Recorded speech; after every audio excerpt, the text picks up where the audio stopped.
Assalomu alaykum. O'quvchilarning konstitutsiya haqidagi fikrlarini bilib olamiz. Qani?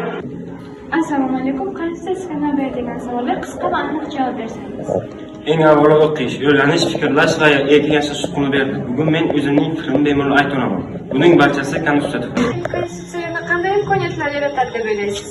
Konstitutsiya yoshlar uchun ilm olish, kasb tanlash, o'z iqtidorlarini namoyon qilish uchun katta eshiklar ochadi.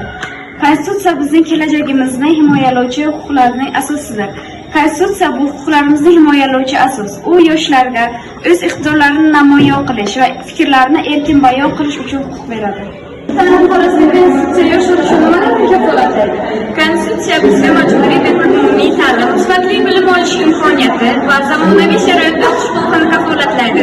Bu har yoshning kelajagini yorqin qiladi. Kelajak rejalari va faoliyatni qanday kafolatlaydi?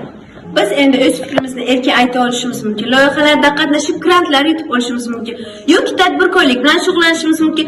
Konstitutsiya barcha yoshlarni qo'llab-quvvatlaydi. Assalomu alaykum. Suhbat yakunida yoshlar uchun qanday chaqiriq bildirgan bo'ladingiz? Bizga berilgan imkoniyatlar juda katta.